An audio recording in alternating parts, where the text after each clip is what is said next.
Yeah. Ultimately, I would like to see the dismantling of the corporate system. Yeah. I would like to, people need to understand that a corporate structure is an artificial person. It was designed by law that way, and it overrode in its present state the living souls for which it was designed to serve. And it is a form of artificial intelligence. It's non-human, and it now enjoys more rights than the living souls who walk on the ground of this world. And I think we have to look at corporate structures via reviewing law and begin to understand that this is not a productive way for us to do business. There needs to be accountability. There need to be living human beings who run these companies with integrity and not hide with boards of directors and massive levels of bureaucracy. Yeah, absolutely. I'd like to add to that, Randy. The corporate infrastructure doesn't work because there's too much control by the few controlling the many.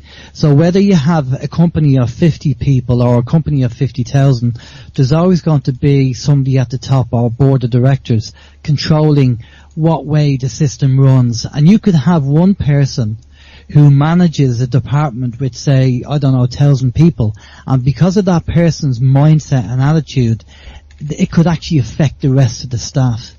So this is why and I'm speaking from experience because I've seen it, and I'm sure, Thomas, you've seen it, and Randy, you've seen it in the corporate world. There's too much control by the few controlling the many. And that has to change around, and this is why we need this cooperative business model to be brought in where the staff have a say. Because otherwise, because a lot of the time, as you guys know, when it comes to the corporate infrastructure, when the company's going to go bang, the board of directors are making their escape plans, but telling the rest of the staff that everything's okay and the profits are up. Parachutes. Exactly, and before you know it, the staff are kicked out, and they have a mortgage to pay, and all the directors are gone off somewhere else. Now, the other obviously problem with that, going back so much, not so on the corporate side, but somebody has said to me, but if you have free energy, if the foundation have free energy, then why don't they just release it? And as you said, Thomas, that would be irresponsible, because again, if you have a device that you can put on the side of your house to power your home, then all these people are going to be made redundant. What's going to happen to them with their mortgages and families and everything else? There has to be a slow transition that period. Technology, by the way, is presently in pre-release.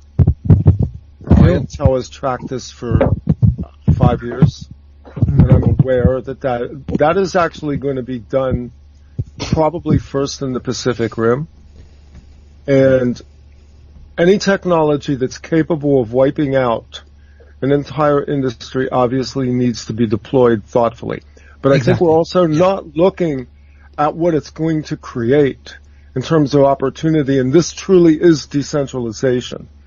On the day when you are no longer on the grid for electrical power, when you have the ability to power your needs, I'm saying your needs here, your ability to create, what kind of world does that create? What kind of creativity does that unleash in the individual human? Because really, the most empowering technology will empower the individual human being to be the creator that they were born to be.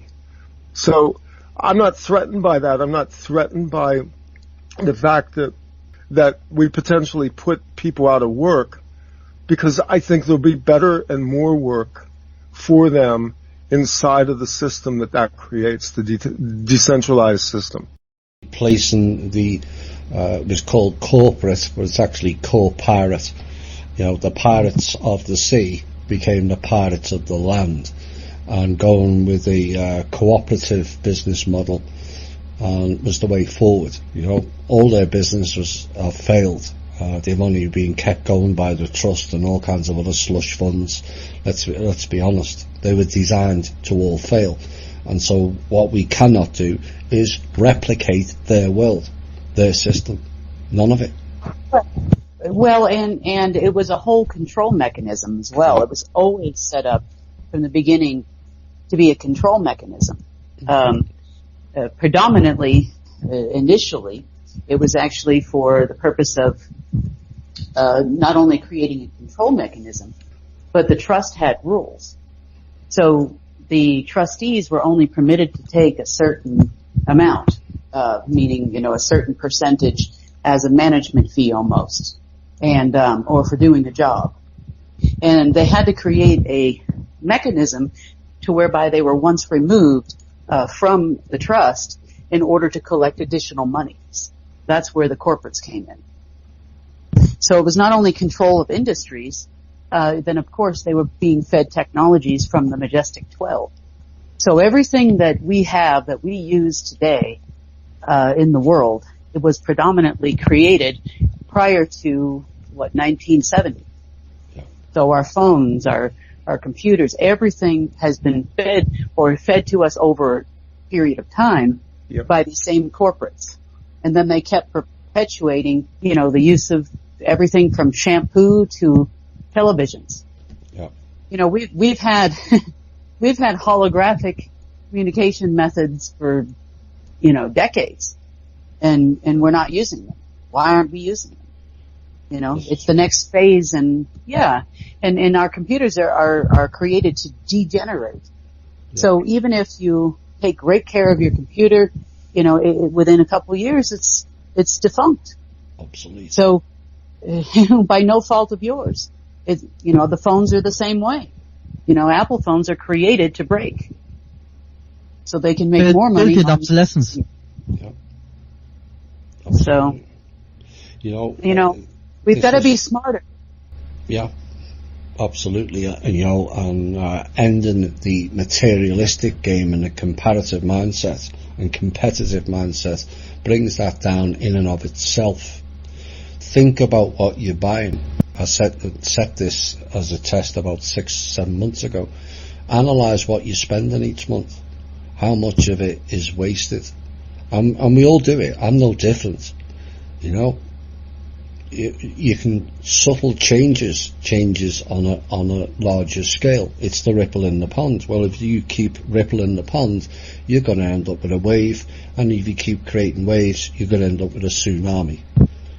And that's the way forward.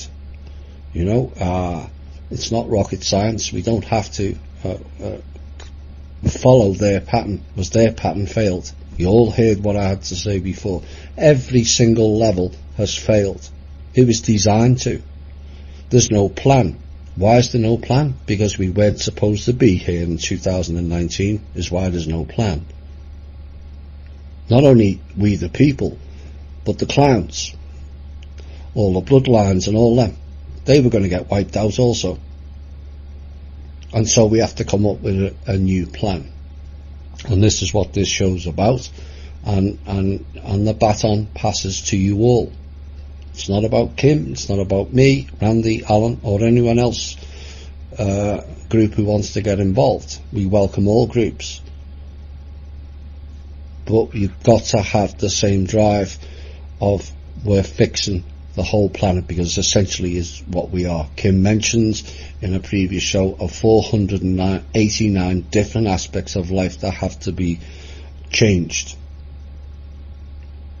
And that is our task, not their task, not Trump's task or Q or the government or whatever. We the people, we are the power, we are the group, we are the majority.